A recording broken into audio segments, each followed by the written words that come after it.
क्योंकि हमारा ये लक्ष्य है, हम विकास चाहते हैं, हम प्रगति चाहते हैं। और एक के बाद योजनाएं। और साथियों, मैं गुजरात का ऋणी हूं।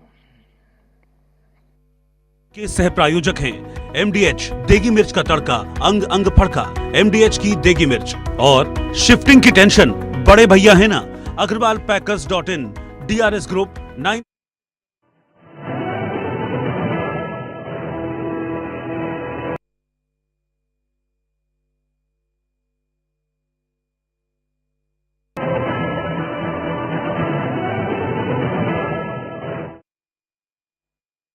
अपने आप ने मेरे में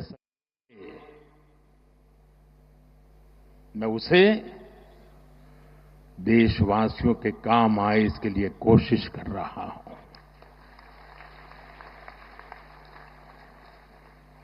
मुझे खुशी है कि आज गुजरात सरकार ने शहरी विकास वर्ष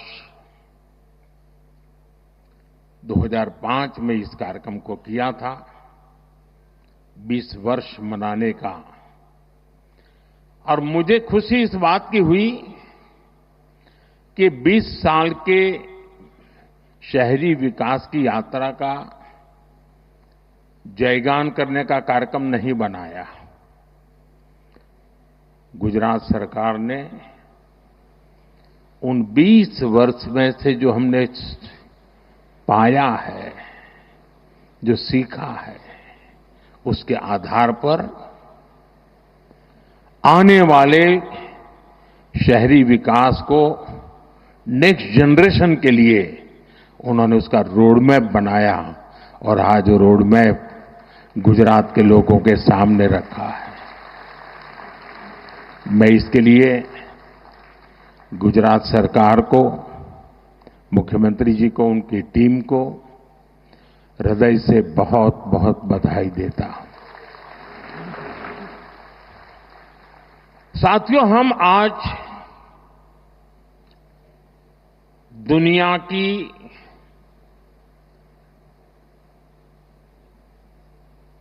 चौथी इकोनॉमी बने हैं। किसी को भी संतोष होगा कि अब जापान को भी पीछे छोड़ करके हम आगे निकल गए। और मुझे याद है, हम जब 6 से 5 बने थे तब देश में और ही उमंग था, बड़ा उत्साह था, खास करके नौजवानों में। और उसका कारण यह था कि 250 साल तक जिन्होंने हम पर राज किया था ना, उस यूके को पीछे छोड़ करके हम 5 बने थे। लेकिन अब 4 बनने का आनंद जितना होना चाहिए, उससे ज्यादा 3 कब बनोगे, इसका दबाव बढ़ रहा है। अब देश इंतजार करने को तैयार नहीं है। और अगर कोई ने इंतजार करने के लिए कहा तो पीछे से नारा आता है, मोदी है तो मुमकिन है।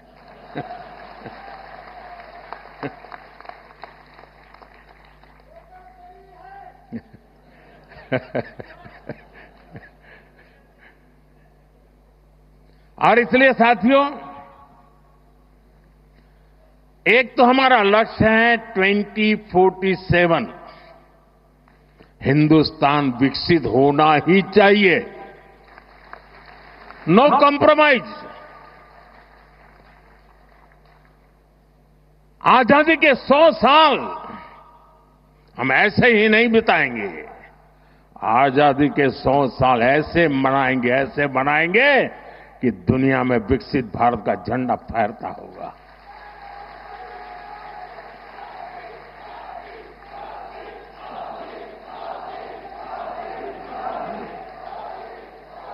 आप कल्पना कीजिए, 1920, 25, 30, 40, 42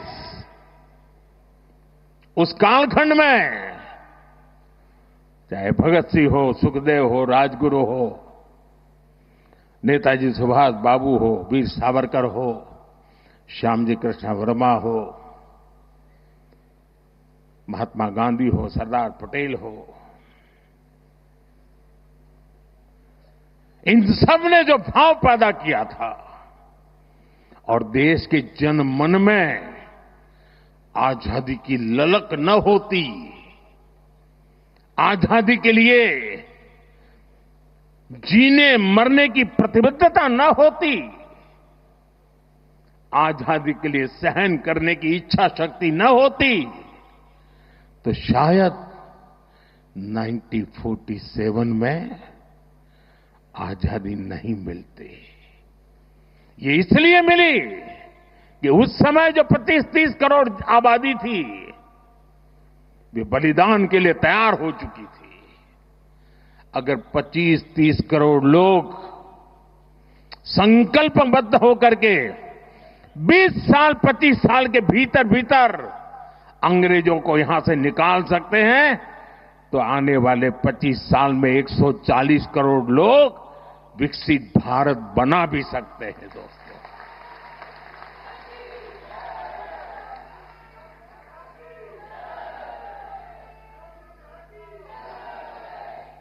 और इसलिए 2030 में जब गुजरात के 75 वर्ष होंगे, मैं समझता हूं कि हमने अभी से 30 में होंगे ना, 35 में जब गुजरात के 75 वर्ष होंगे, हमने अभी से नेक्स्ट 10 ईयर का पहले एक प्लान बनाना चाहिए कि जब गुजरात के 75 होंगे तब गुजरात यहां पहुंचेगा। उद्योग में यहां होगा, खेती में यहां होगा, शिक्षा में यहां होगा, खेलकूद में यहां होगा। हमें एक संकल्प ले लेना चाहिए और जब गुजरात 75 का हो, उसके 1 साल के बाद जो ओलंपिक होने वाला है, देश चाहता है कि वो ओलंपिक हिंदुस्तान में हो।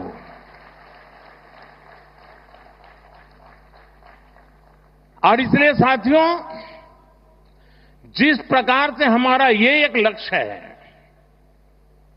कि हम जब गुजरात के 75 साल हो जाए, और आप देखिए जब गुजरात बना उस समय के अखबार निकाल दीजिए, उस समय की चर्चाएं निकालिए। क्या चर्चाएं होती थी कि गुजरात महाराष्ट्र से अलग होकर क्या करेगा, गुजरात के पास क्या है, समंदर है, खारा पाट है, इधर रेगिस्तान है, उधर पाकिस्तान है, क्या करेगा, गुजरात के पास कोई मिनरल्स नहीं, गुजरात कैसे प्रगति करेगा। ये ट्रेडर हैं सारे, इधर से माल लेते हैं, उधर बेचते हैं, बीच में दलाली से रोजी रोटी कमा करके गुजारा करते, क्या करेंगे, ऐसी चर्चा थी। वही गुजरात जिसके पास एक जमाने में नमक से ऊपर कुछ नहीं था,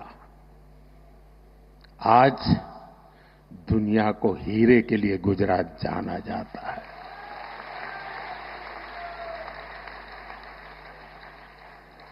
कहां नमक, कहां हीरे, ये यात्रा हमने काटी है। और इसके पीछे सुविचारित रूप से प्रयास हुआ है, योजनाबद्ध तरीके से कदम उठाए हैं। हमारे यहां आमतौर पर गवर्नेंस के मॉडल की चर्चा होती है कि सरकार में साइलोज, ये सबसे बड़ा संकट है। एक डिपार्टमेंट दूसरे से बात नहीं करता है, एक टेबल वाला दूसरे टेबल वाले से बात नहीं करता है, ऐसी चर्चा होती है। कुछ मात्रा में सही भी होगा, लेकिन उसका कोई सॉल्यूशन है क्या? मैं आज आपको बैकग्राउंड बताता हूं। ये शहरी विकास वर्ष अकेला नहीं, हमने उस समय हर वर्ष को किसी न किसी एक विशेष काम के लिए डेडिकेट करते थे। जैसे 2005 में शहरी विकास वर्ष मना गया। एक साल ऐसा था जब हमने कन्या शिक्षा के लिए डेडिकेट किया था। एक वर्ष ऐसा था जो हमने पूरा टूरिज्म के लिए डेडिकेट किया था। इसका मतलब ये नहीं कि बाकी सब काम बंद करते थे, लेकिन सरकार के सभी विभागों को उस वर्ष अगर फॉरेस्ट डिपार्टमेंट है तो उसको भी अर्बन डेवलपमेंट में वो कंट्रीब्यूट क्या कर सकता है, हेल्थ विभाग है तो अर्बन डेवलपमेंट ईयर में कंट्रीब्यूट क्या कर सकता है, जल संरक्षण मंत्रालय है तो वो अर्बन डेवलपमेंट में क्या कंट्रीब्यूट कर सकता है, टूरिज्म डिपार्टमेंट है तो वो अर्बन डेवलपमेंट में क्या कंट्रीब्यूट कर सकता है। यानी एक प्रकार से whole of the government approach, इस भूमिका से ये वर्ष मना। और आपको याद होगा जब हमने टूरिज्म ईयर बनाया तो पूरे राज्य में, उसके पहले गुजरात में टूरिज्म की कल्पना ही कोई नहीं कर सकता, विशेष प्रयास किया गया। उसी समय एड कैंपेन चलाया, कुछ दिन को गुजारा गुजरात में, एक एक चीज उसमें से निकली। उसी में से रणोत्सव निकला, उसी में से स्टैच्यू ऑफ यूनिटी बना, उसी में से आज सोमनाथ का विकास हो रहा है, गिर का विकास हो रहा है, अंबाजी का विकास हो रहा है, एडवेंचर स्पोर्ट्स आ रही हैं, यानी एक के बाद एक चीजें डेवलप होने लगी। वैसे ही जब अर्बन डेवलपमेंट ईयर बनाया, और मुझे याद है मैं राजनीति में नया नया आया था और कुछ समय के बाद हम अहमदाबाद म्युनिसिपल कॉरपोरेशन सबसे पहले जीते। तब तक हमारे पास एक राजकोट म्युनिसिपैलिटी हुआ करती थी, तब वो कॉरपोरेशन नहीं थी। और हमारे एक प्रहलाद भी पटेल थे, पार्टी के बड़े वरिष्ठ नेता थे, बहुत ही इनोवेटिव थे, नई नई चीजें सोचना उनका स्वभाव था। मैं नया राजनीति में आया था तो प्रहलाद भाई एक दिन आए मिलने के लिए। उन्होंने कहा ये हमें जरा, उस समय चिमन भाई पटेल की सरकार थी, तो हमने चिमन भाई और भाजपा के लोग छोटे पार्टनर थे, तो हमने चिमन भाई को मिलकर के समझाना चाहिए कि ये जो लाल बस अहमदाबाद की है उसको जरा अहमदाबाद के बाहर जाने दिया जाए। तो उन्होंने मुझे समझाया। फिर मैं और प्रहलाद भाई चिमन भाई को मिलने गए, हमने बहुत माथापच्ची की। हमने कहा ये सोचने जैसा है कि ये लाल बस अहमदाबाद के बाहर गोरा, गुमा, लांभा, उधर नरोड़ा की तरफ आगे, देहगाम की तरफ, इधर कलोल की तरफ आगे, उधर साणंद की तरफ आगे, उसको जाने देना चाहिए, ट्रांसपोर्टेशन का विस्तार करना चाहिए। तो सरकार के जैसे सचिवों का स्वभाव रहता है, यहां बैठे हैं सारे, उस समय वाले तो रिटायर हो गए। एक बार एक कांग्रेसी नेता को पूछा गया था कि देश की समस्याओं का समाधान करना है तो 2 वाक्य में बताइए। कांग्रेस के एक नेता ने जवाब दिया था, वो मुझे आज भी अच्छा लगता है, ये कोई 40 साल पहले की बात है। उन्होंने कहा देश में 2 चीजें होनी चाहिए, एक पॉलिटिशियंस ना कहना सीखे और ब्यूरोक्रेट हाँ कहना सीखे। तो मुझे सारी समझ होगा, पॉलिटिशियन किसी को ना नहीं कहता और ब्यूरोक्रेट किसी को हाँ नहीं कहता। तो उस समय चिमन भाई के पास गए तो उन्होंने पूछा सबसे, हम दोबारा गए, तीसरी बार गए, नहीं एसटी को नुकसान हो जाएगा, एसटी को कमाई बंद हो जाएगी, एसटी बंद पड़ जाएगी, एसटी घाटे में चल रही है, लाल बस वहां नहीं भेज सकते, मगर बहुत दिन चला, 3-4 महीने तक हमारी माथापच्ची चली। खैर हमारा दबाव इतना था कि आखिर लाल बस को लांबा, गोरा, गुमा ऐसा एक्सटेंशन मिला। उसका परिणाम है कि अहमदाबाद का विस्तार तेजी से उधर साणंद की तरफ हुआ, इधर देहगाम की तरफ हुआ, उधर कलोल की तरफ हुआ, उधर अहमदाबाद की तरफ हुआ। तो अहमदाबाद पर जो प्रेशर एकदम तेजी से बढ़ने वाला था, उसमें तेजी आए, बच गए। छोटी सी बात थी। तब जाकर के, मैं तो उस समय राजनीति में नया था, मुझे कोई ज्यादा इन चीजों को मैं जानता भी नहीं था, लेकिन तब समझ में आता था कि हम तत्कालीन लाभ से ऊपर उठ करके सचमुच में राज्य की और राज्य के लोगों की भलाई के लिए हिम्मत के साथ, लंबी सोच के साथ चलेंगे तो बहुत लाभ होगा। और मुझे याद है जब अर्बन डेवलपमेंट ईयर मनाया तो पहला काम आया ये एंक्रोचमेंट हटाने का। अब जब एंक्रोचमेंट हटाने की बात आती तो सबसे पहले रुकावट बनता है पॉलिटिकल आदमी, किसी भी दल का वो आके खड़ा हो जाता है, क्योंकि उसका लगता है मेरे वोटर है, तुम तोड़ रहे हो। और अफसर लोग भी बड़े चतुर होते हैं, जब उनको कहते हैं कि ये सब तोड़ना है तो पहले जाकर को हनुमान जी का मंदिर तोड़ते हैं। तो ऐसा तूफान खड़ा हो जाता है कि कोई भी पॉलिटिशियन डर जाता है, उसको लगता है ये हनुमान जी का मंदिर तोड़ दिया। वाहो, हमने बड़ी हिम्मत दिखाई। उस समय हमारे आईके शायद अर्बन मिनिस्टर थे, और उसका परिणाम ये आया कि रास्ते चौड़े होने लगे तो जिसका 2 फुट 4 फुट कटता था वो चिल्लाता था, लेकिन पूरा शहर खुश हो जाता था। इसमें एक स्थिति ऐसी बनी, बड़ी इंटरेस्टिंग है। अब मैंने तो 2005 अर्बन डेवलपमेंट ईयर घोषित कर दिया, उसके लिए कोई 80-90 पॉइंट निकाले थे, बड़े इंटरेस्टिंग पॉइंट है। तो पार्टी से ऐसी मेरी बात हुई थी कि भाई ऐसा एक अर्बन डेवलपमेंट ईयर होगा, जरा सफाई वगैरह के कामों में सबको जुड़ना पड़ेगा सब। लेकिन जब ये तोड़ना शुरू हुआ तो मेरी पार्टी के लोग आए, ये बड़ा सीक्रेट बता रहा हूं मैं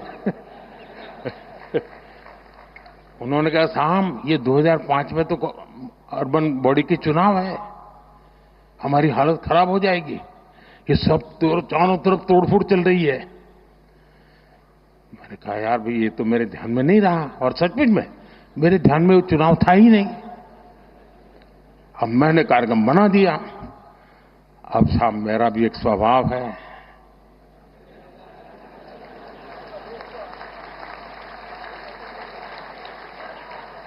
हम तो बचपन से पढ़ते आए हैं डगलू भरू के ना हटबू। तो मैंने कहा देखिए भाई आपकी चिंता सही है, लेकिन अब पीछे नहीं हट सकते, अब तो ये अर्बन डेवलपमेंट ईयर ये होगा, हार जाएंगे चुनाव क्या है, जो भी होगा। हम किसी का बुरा करना नहीं चाहते, लेकिन गुजरात में शहरों का रूप रंग बदलना बहुत जरूरी है। साथियों हम लोग लगे रहे, काफी विरोध भी हुआ, काफी आंदोलन हुए, बहुत परेशानी हुई। यहां मीडिया वालों को भी बड़ा मजा आ गया कि मोदी अब शिकार आ गया हाथ में, तो वो भी बड़ी तुरी ताकत से लग गए थे। और उसके बाद जब चुनाव हुआ, देखिए मैं राजनेताओं को कहता हूं, मैं देश भर के राजनेता मुझे सुनते हैं तो देखना कहना था, अगर आपने सदनिष्ठा से ईमानदारी से लोगों की भलाई के लिए निर्णय करते, तत्कालीन भले बुरा लगे लोग साथ चलते हैं। और उस समय जो चुनाव हुआ 90% विक्ट्री बीजेपी की हुई थी, 90%। यानी लोग जो मानते हैं कि जनता ये नहीं किया। और मुझे याद है अभी ये जो यहां अटल ब्रिज बना है ना, तो मुझे ये साबरमती रिवर फ्रंट पे, तो पता नहीं क्यों मुझे उद्घाटन के लिए बुलाया था। कई कार्यक्रम थे तो मैंने कहा चलो भी हम भी देखने जाते, तो मैं जरा वो अटल ब्रिज पर टहलने गया, तो वहां मैंने देखा कुछ लोगों ने पान की पिचकारियां लगाई थी। अभी तो उद्घाटन होना था, लेकिन कार्यक्रम हो गया था। तो मेरा दिमाग, मैंने कहा इस पर टिकट लगाओ। तो ये सारे लोग आ गए, साहब चुनाव है, उसके बाद चुनाव था, बोले टिकट नहीं लगा सकते। मैंने कहा टिकट लगाओ वरना ये तुम्हारा अटल ब्रिज बेकार हो जाएगा। फिर मैं दिल्ली गया, मैंने दूसरे दिन फोन करके पूछा, मैंने कहा क्या हुआ टिकट लगाने का। एक दिन भी बिना टिकट नहीं चलना चाहिए। साथियों खैर मेरा मान सम्मान रखते हैं सब लोग, आखिरकार हमारे लोगों ने ब्रिज पर टिकट लगा दिया। आज टिकट भी हुआ, चुनाव भी जीते दोस्तों, और वो अटल ब्रिज चल रहा है। मैंने कांकेरिया का पुनर्निर्माण का कार्यक्रम लिया, उसको टिकट लगाया तो कांग्रेस ने बड़ा आंदोलन किया, कोर्ट में चले गए।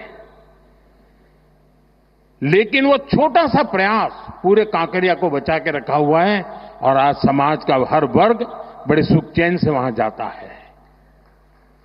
कभी कभी राजनेताओं को बहुत छोटी चीजें डर जाते हैं। समाज विरोधी नहीं होता है, उसको समझाना होता है, वो सहयोग करता है और अच्छे परिणाम भी मिलते हैं।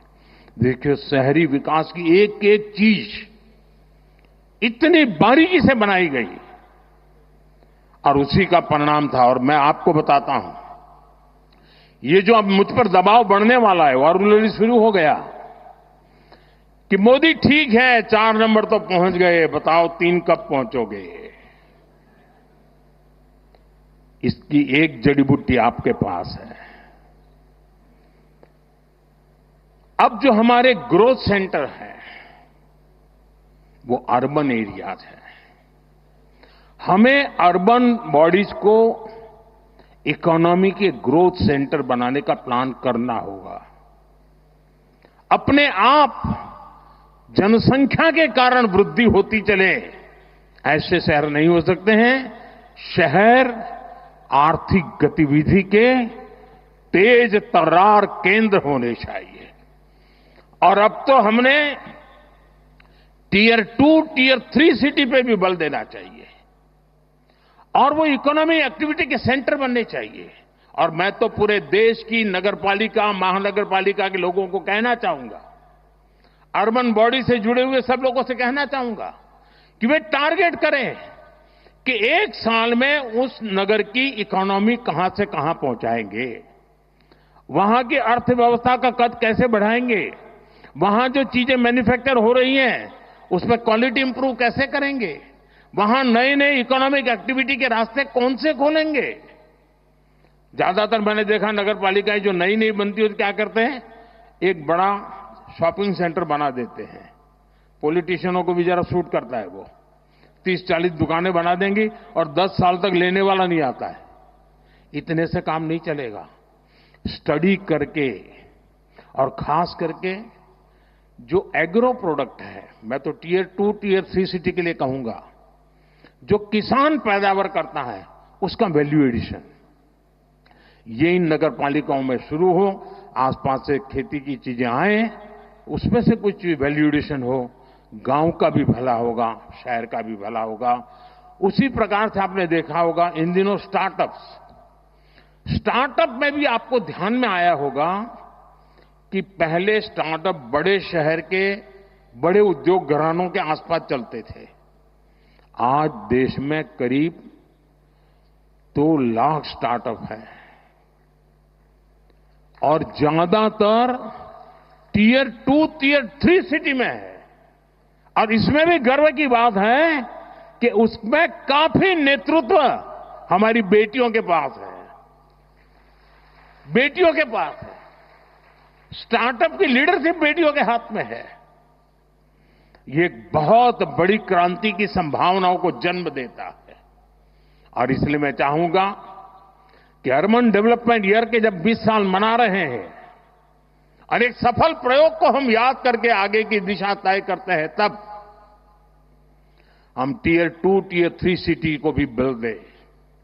शिक्षा में भी टियर 2, टियर 3 सिटी काफी आगे रहा। इस तरह देख लीजिए, पहले एक जमाना था कि 10th और 12th के रिजल्ट आते थे तो जो नामी स्कूल्स रहते थे बड़े, उसी के बच्चे फर्स्ट 10 में होते थे। इन दिनों शहरों की बड़ी बड़ी स्कूलों का नामो निशान नहीं होता है। टियर 2, टियर 3 सिटी की स्कूल के बच्चे पहले 10 में आते हैं। देखा होगा आपने, गुजरात में भी यही हो रहा है। इसका मतलब यह हुआ कि हमारे छोटे शहरों के पोटेंशियल, उसकी ताकत बढ़ रही है। खेल का देखिए, पहले क्रिकेट देखिए आप, क्रिकेट तो हिंदुस्तान में हर गली मोहल्ले में खेला जाता है, लेकिन बड़े शहर के बड़े रहीशी परिवारों से ही खेलकूद क्रिकेट अटका हुआ था। आज सारे खिलाड़ी में से आधे से ज्यादा खिलाड़ी टियर 2, टियर 3 सिटी गांव के बच्चे हैं जो खेल में इंटरनेशनल खेल खेल करके कमाल करते हैं। यानी हम समझे कि हमारे शहरों में बहुत पोटेंशियल है, और जैसा मनोहर जी ने भी कहा और यहां वीडियो में भी दिखाया गया, ये हमारे लिए बहुत बड़ी अपॉर्चुनिटी है जी। 4 में से 3 नंबर की इकोनॉमी के पहुंचने के लिए हम हिंदुस्तान के शहरों की अर्थव्यवस्था पर अगर फोकस करेंगे तो हम बहुत तेजी से वहां भी पहुंच पाएंगे। साथियों, ये गवर्नेंस का एक मॉडल है। दुर्भाग्य से हमारे देश में एक ऐसे इकोसिस्टम ने जमीनों में अपनी जड़ें ऐसी जमाई हुई है कि इस भारत के सामर्थ्य को हमेशा नीचा दिखाने में लगी है। वैचारिक विरोध के कारण व्यवस्थाओं के विकास का अस्वीकार करने का उनका स्वभाव बन गया है। व्यक्ति के प्रति पसंद नापसंद के कारण उसके द्वारा की गई हर काम को बुरा बता देना एक फैशन का तरीका चल पड़ा है, और उसके कारण देश की अच्छी चीजों का नुकसान हुआ है। ये गवर्नेंस का एक मॉडल है। अब आप देखिए, हमने शहरी विकास पर तो बल दिया, लेकिन वैसा ही जब मुझे आपने दिल्ली भेजा तो हमने एस्पिरेशनल डिस्ट्रिक्ट, एस्पिरेशनल ब्लॉक के विचार किया कि हर राज्य में एकाध जिला, एकाध तहसील ऐसी होती हैं जो इतना पीछे होता है कि वो स्टेट की सारी एवरेज को पीछे खींच ले जाता है। आप जंप लगा ही नहीं सकते, वो बेड़ियों की तरह होता है। मैंने कहा पहले इन बेड़ियों को तोड़ना है, और देश में 100 के करीब एस्पिरेशनल डिस्ट्रिक्ट उनको आइडेंटिफाई किया गया। एक 40 पैरामीटर से देखा गया कि यहां क्या जरूरत है। अब 500 ब्लॉक्स आइडेंटिफाई किए हैं। Whole of the government approach के साथ फोकस किया गया, यंग अफसरों को लगाया गया, फुल टेन्योर के साथ काम करे ऐसा लगाया। आज दुनिया के लिए एक मॉडल बन चुका है, और जो डेवलपिंग कंट्रीज हैं उनको भी लग रहा है कि हमारे यहां विकास के इस मॉडल की ओर हमें चलना चाहिए। हमारा एकेडमिक वर्ल्ड भारत के इन प्रयास और सफल प्रयासों के विषय में सोचे, और जब एकेडमिक वर्ल्ड इस पर सोचता है तो दुनिया के लिए भी वो एक अनुकरणीय उदाहरण के रूप में काम आता है। साथियों, आने वाले दिनों में टूरिज्म पर हमें बल देना चाहिए। गुजरात ने कमाल करके दिया है जी। कोई सोच सकता है कच्छ के रेगिस्तान में जहां कोई जाने का नाम नहीं लेता था, वहां आज जाने के लिए बुकिंग नहीं मिलता है, बुकिंग नहीं मिलता है। चीजों को बदला जा सकता है। दुनिया का सबसे बड़ा ऊंचा स्टैच्यू, ये अपने आप में अद्भुत है। मुझे बताया गया कि वडनगर में जो म्यूजियम बना है, कल मुझे एक यूके के एक सज्जन मिले थे, उन्होंने कहा कि मैं वडनगर का म्यूजियम देखने गया। ये इंटरनेशनल लेवल में इतने ग्लोबल स्टैंडर्ड का वो म्यूजियम बना है, और भारत में काशी जैसे बहुत कम जगह हैं। बड़ी खबर के सह प्रायोजक हैं असली मसाले सच सच एमडीएच। जीवन रहा है, उसमें एक वडनगर है जिसमें 2800 साल तक के सबूत मिले। अभी हमारा काम है कि वो इंटरनेशनल टूरिस्ट मैप पर कैसे आए। हमारा लोथल, जहां हम एक म्यूजियम बना रहे हैं, मैरीटाइम म्यूजियम। 5000 साल पहले मैरीटाइम में दुनिया में हमारा डंका बजता था। धीरे धीरे हम भूल गए। लोथल उसका जीता जागता उदाहरण है। लोथल में दुनिया का सबसे बड़ा मैरीटाइम म्यूजियम बन रहा है। आप कल्पना कर सकते हैं कि इन चीजों का कितना लाभ होने वाला है। और इसलिए मैं कहता हूं, 2005 का हुए समय था जब पहली बार गिफ्ट सिटी के आइडिया को कंसीव किया गया। और मुझे याद है शायद हमने इसका लॉन्चिंग टैगोर हॉल में किया था। तो उसके बड़े बड़े जो हमारे मन में डिजाइन थी उसके चित्र लगाए थे। तो मेरे अपने ही लोग पूछ रहे थे, ये होगा? इतने बड़े बिल्डिंग टावर बनेंगे? मुझे बराबर याद है। यानी जब मैं उसका मैप वगैरह और उसका प्रेजेंटेशन दिखाता था केंद्र के कुछ नेताओं को, तो वो भी मुझे कह रहे भारत जैसे देश में क्या कर रहे हो तुम? मैं सुनता था। आज वो गिफ्ट सिटी हिंदुस्तान का हर राज्य कह रहा है कि हमारे यहां भी एक गिफ्ट सिटी होना चाहिए।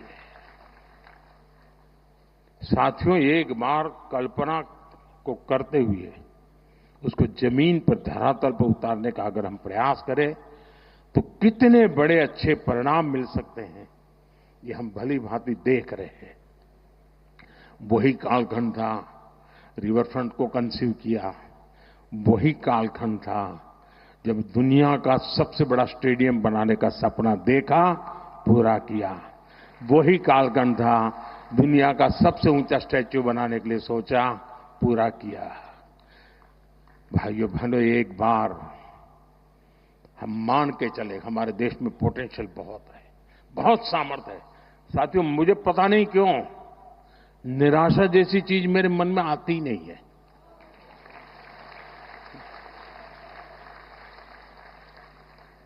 मैं इतना आशावादी हूं और मैं सामर्थ्य को देख पाता हूं जी। मैं दीवारों के उस पार देख सकता हूं, मेरे देश के सामर्थ्य को देख सकता हूं, मेरे देशवासियों के सामर्थ्य को देख सकता हूं।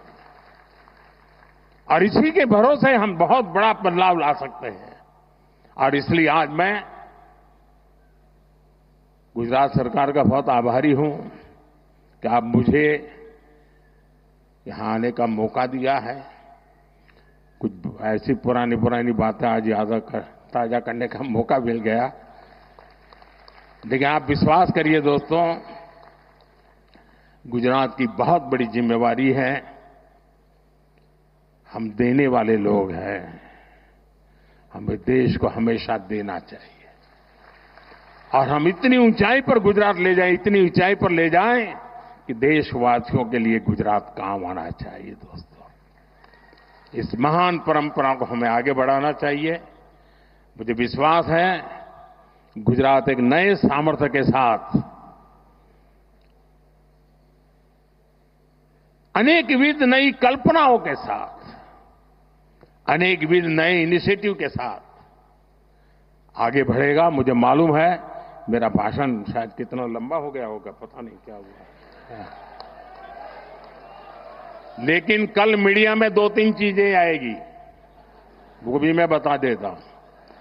मोदी ने अफसरों को डांटा मोदी ने अफसरों की धुलाई की, वगैरह वगैरह वगैरह। खैर वो तो कभी कभी चटनी होती है ना, इतना ही समझ लेना चाहिए। लेकिन जो बाकी बातें मैंने याद की है उसको याद कर करके जाइए। और ये सिंदूर या मिजाज,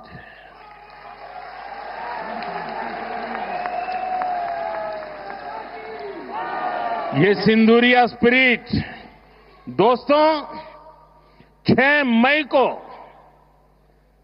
मई की रात ऑपरेशन सिंदूर सैन्य बल से प्रारंभ हुआ था। लेकिन अब ये ऑपरेशन सिंदूर जन बल से आगे बढ़ेगा। और जब मैं सैन्य बल और जन बल की बात करता हूं तब ऑपरेशन सिंदूर जन बल का मतलब मेरा होता है जन जन देश के विकास के लिए भागीदार बने, दायित्व संभालें।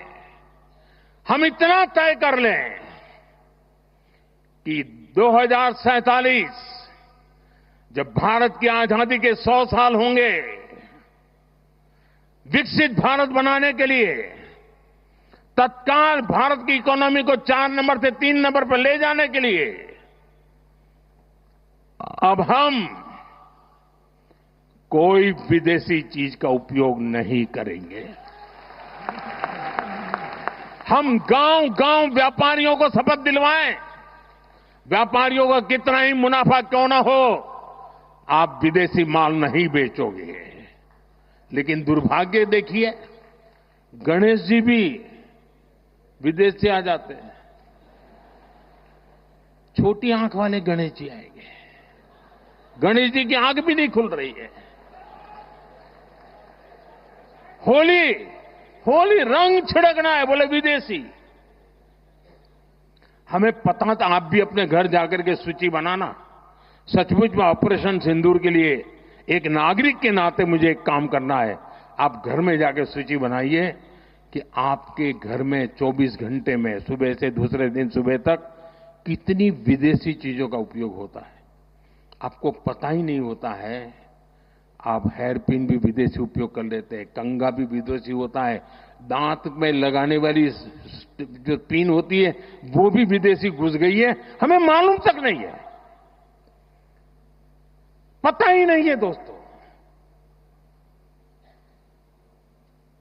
देश को अगर बचाना है, देश को बनाना है, देश को बढ़ाना है, तो ऑपरेशन सिंदूर ये सिर्फ सैनिकों के जिम्मे नहीं है। ऑपरेशन सिंदूर 140 करोड़ नागरिकों के जिम्मे है।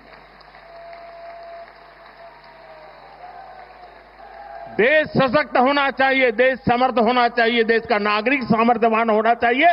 और इसके लिए हमने vocal for local, 1 district 1 product, जो आपके पास है फेंक देने के लिए मैं नहीं कह रहा हूं, लेकिन आप नया नहीं लेंगे। और शायद 1-2% चीजें ऐसी हैं जो शायद आपको बाहर के लेनी पड़े, जो हमारे यहां उपलब्ध ना हो। बाकी आज हिंदुस्तान में ऐसा कुछ नहीं। आपने देखा होगा, आज से पहले 25 साल 30 साल पहले विदेश से कोई आता था तो लोग लिस्ट भेजते थे कि ये ले आना, ये ले आना। आज विदेश से आते हैं, वो पूछते हैं कि कुछ लाना है, तो यहां वाले के नहीं, यहां सब है, मत लाओ, सब कुछ है। हमें अपनी ब्रांड पे गर्व होना चाहिए, मेड इन इंडिया पर गर्व होना चाहिए। ऑपरेशन सिंदूर सैन्य बल से नहीं, जनबल से जीतना है दोस्तों। और जनबल आता है मातृभूमि की मिट्टी में पैदा हुई हर पैदावार से आता है। इस मिट्टी की जिसमें सुगंध हो, इस देश के नागरिक के पसीने की जिसमें सुगंध हो, उन चीजों का मैं इस्तेमाल करूंगा। अगर मैं ऑपरेशन सिंदूर को जन जन तक, घर घर तक लेके जाता हूं, आप देखिए हिंदुस्तान को 2047 के पहले विकसित राष्ट्र बना के रहेंगे और अपनी आंखों के सामने देख के जाएंगे। दोस्तों, इसी एक अपेक्षा के साथ मेरे साथ पूरी ताकत से बोलिए, भारत माता की, भारत माता की, भारत माता की। जरा तिरंगे ऊपर लहराने चाहिए। भारत माता की जय, भारत माता की जय, भारत माता की जय। वंदे वंदे वंदे वंदे वंदे वंदे वंदे वंदे वंदे वंदे वंदे वंदे। धन्यवाद जी। माननीय प्रधानमंत्री जी, आपके प्रेरणादायी संबोधन, आपकी गरिमामय उपस्थिति राज्य और राष्ट्र को अनेकविध भेंट और सशक्त नेतृत्व के लिए हम सभी एक बार हाथ जोड़कर तालियों की गुंजारा के साथ आभार व्यक्त करते हैं।